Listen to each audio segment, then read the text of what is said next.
ഇതാണ് സ്ട്രോബെറി പേര. പക്ഷേ നമുക്കിത് ലഭിക്കുന്നത് സ്ട്രോബെറി പേര എന്നൊരു ലേബലിലല്ലായിരുന്നു കേട്ടോ. ഏകദേശം ഒരു 3-3.5 വർഷങ്ങൾക്ക് മുമ്പ്, അതായത് ജയുവിൻ്റെ സെക്കൻഡ് ബർത്ത്ഡേ അന്നാണ് നമ്മൾ ഈ ഒരു തൈയൊക്കെ കുഴിച്ചിടുന്നത്. അന്ന് നമ്മൾ അവന് ബർത്ത്ഡേ സമ്മാനമായിട്ട് നമുക്ക് 2-3 തൈകളൊക്കെ കൈമാറിയിട്ടുണ്ടായിരുന്നേ.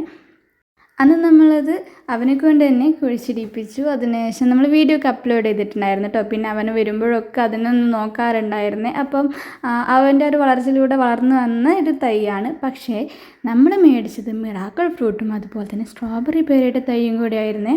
പക്ഷേ ഇതാണ് നമ്മൾ സ്ട്രോബെറി പേര എന്നുള്ള പേരിൽ മേടിച്ചത്. പക്ഷെ നോക്കൂ, ഇത് സാധാരണ നോർമൽ പേരയായിട്ടാണ് എനിക്ക് തോന്നുന്നത്.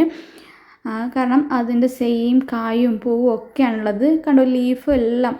നമുക്കന്ന് അത്ര ഐഡിയ ഉണ്ടായിരുന്നില്ല കേട്ടോ. കാരണം നമ്മളന്ന് ഫസ്റ്റ് ടൈം ആയിട്ടാണ് ഈ സ്ട്രോബെറി പേരയും അതുപോലെ തന്നെ മിറാക്കിൾ ഫ്രൂട്ടൊക്കെ ട്രൈ ചെയ്യാൻ നോക്കിയിട്ടുണ്ടായിരുന്നത്. അതുകൊണ്ട് തന്നെ നമുക്ക് ആ ഒരു പ്ലാന്റിനെ കുറിച്ചും നമ്മൾ കടയിൽ പോകുന്നു, മേടിക്കുന്നു, അത്രയും നമ്മൾ പ്ലാൻ ചെയ്യുന്നു, അത്ര മാത്രമേ നമ്മൾ ചെയ്തിട്ടുണ്ടായിരുന്നുള്ളൂ. പക്ഷേ എനിക്ക് തോന്നുന്നത് ഇത് നോർമൽ പേരയായിട്ടാണ്. അപ്പോൾ നിങ്ങൾക്ക് എന്തെങ്കിലും അഭിപ്രായം ഉണ്ടെങ്കിൽ പറയാം കേട്ടോ. കാരണം ഇത് നന്നായിട്ട് വളർന്നിട്ടുണ്ട്. ഇതിൻ്റെ ഒരു തണ്ടായാലും ഇലയായാലും കായായാലും പൂവായാലും എല്ലാം നോർമൽ പേരയുടെ പോലെ തന്നെയാണ്. ശരിക്കും ഇനി ഇതൊന്നുകൂടെ വളർന്നു വന്നാലേ നമുക്ക് ആ ഒരു ഫ്രൂട്ടൊക്കെ എന്താണെന്ന് ഒന്നുകൂടെ മനസ്സിലാക്കാൻ പറ്റും കേട്ടോ. പിന്നെ നമ്മൾ മിറാക്കിൾ ഫ്രൂട്ട് എന്ന് പറഞ്ഞ് വെച്ചതായിരുന്നു ഇത് ഈ ഒരു പ്ലാന്റ്. പക്ഷേ ഇത് മിറാക്കിൾ ഫ്രൂട്ടാണെന്നായിരുന്നു ഇത് കായ്ക്കുന്നത് വരെയും നമ്മുടെ ഒരു കാൽക്കുലേഷൻ കേട്ടോ. കാരണം ഇത് മേടിച്ച് വെച്ച സമയത്ത് ഇതിൻ്റെ ലീഫ് എന്ന് പറഞ്ഞാൽ കറക്റ്റ് മിറാക്കിൾ ഫ്രൂട്ടിൻ്റെ ആ ഒരു ലീഫായിരുന്നു. ഇപ്പോൾ ഇത് കുറച്ചും കൂടെ വിത്തൊക്കെ വെച്ചിട്ട് ഒരു നാവലിൻ്റെ ഇല പോലെ ആയിട്ടുണ്ട്. പക്ഷെ നമ്മൾ സെർച്ച് ചെയ്ത സമയത്ത് ഇതാണ് സ്ട്രോബെറി പേര എന്നുള്ളൊരു ലെവലിൽ നമുക്ക് കാണിച്ചു തന്നിട്ടുണ്ടായിരുന്നത്. അപ്പം ഇത് സ്ട്രോബെറി പേരയാണെന്ന് ഇപ്പോൾ ഞങ്ങൾ വിശ്വസിക്കുന്നത്. ഇനി കുറച്ചുകൂടെ കായ വലുതായാൽ എന്താവുമെന്ന് അറിയില്ല.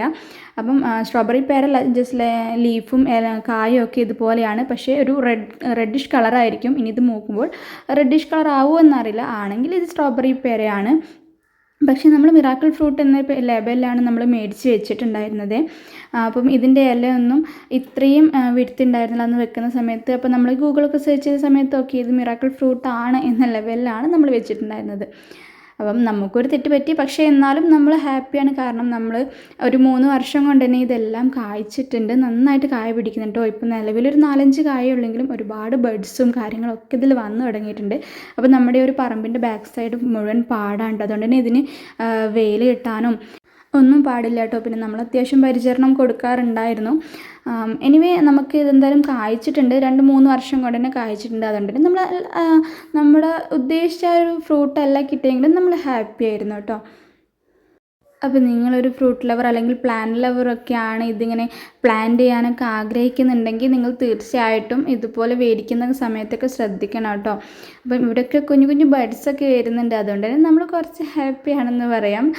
കാരണം നമ്മൾ ഇത്രയും നട്ട് വളർത്തിയിൽ കായൊക്കെ പിടിക്കുന്ന സമയത്ത് നമ്മൾ ഹാപ്പിയാണല്ലോ. പക്ഷെ നമ്മൾ മിറാക്കിൾ ഫ്രൂട്ട് ഒരുപാട് ആഗ്രഹിച്ച് പോയിട്ടോ. അതിനൊന്ന് ടേസ്റ്റ് ചെയ്യാനും കാര്യങ്ങളൊക്കെ നമ്മൾ ആഗ്രഹിച്ചിട്ടുണ്ടായിരുന്നു. അപ്പോൾ അതിൻ്റെ ഒരു ഫീലിങ്സ് ഉണ്ട്. ഇൻഷാ അല്ലാഹ് നമ്മളിനി അടുത്തതായിട്ട് നമ്മൾ മിറാക്കിൾ ഫ്രൂട്ട് നല്ല രീതിയിൽ തന്നെ എവിടെയെങ്കിലുമൊക്കെ പോയിട്ട് നമ്മൾ മേടിച്ച് ഉണ്ടാക്കണം. അപ്പോൾ ഇതിപ്പോൾ സ്ട്രോബെറി പേരാണെന്നുള്ള അനുമാനത്തിലാണ് ഞാൻ നിൽക്കുന്നത്. ഇനിയിപ്പോൾ ഇതെല്ലാം സ്ട്രോബെറി പേരാണെന്നുണ്ടെങ്കിൽ നിങ്ങളൊന്ന് കമൻറ്റ് ചെയ്യണം കേട്ടോ. നമുക്കിത് എന്ത് പ്ലാന്റ് ആണെന്ന് ഇപ്പോഴും മനസ്സിലായിട്ടില്ല. നമ്മളൊരു ഗൂഗിൾ സെർച്ച് ചെയ്ത ഒരു അനുമാനത്തിലാണ് നമ്മളിത് ഒരു സ്ട്രോബെറി പേരയാണെന്ന് കരുതുന്നത്. അപ്പോൾ ഇവിടെയൊക്കെ ബഡ്സും പൂക്കളും ഒക്കെ വന്നു തുടങ്ങിയിട്ടുണ്ട്. അപ്പോൾ ഇത്രയൊക്കെയാണ് വിശേഷങ്ങളുള്ളത്. അപ്പോൾ നിങ്ങൾക്ക് ഇതുപോലെ വല്ല എക്സ്പീരിയൻസ് ഉണ്ടെങ്കിൽ ഒന്ന് ഷെയർ ചെയ്തേക്കും കേട്ടോ. അപ്പോൾ വീഡിയോ ഇഷ്ടമായാൽ തീർച്ചയായിട്ടും കമൻറ്റ് ചെയ്യാനും ലൈക്ക് ചെയ്യാനൊന്നും മറക്കരുത്. വീണ്ടും നമുക്ക് മറ്റൊരു വീഡിയോയിലൂടെ കാണാം. Okay, by.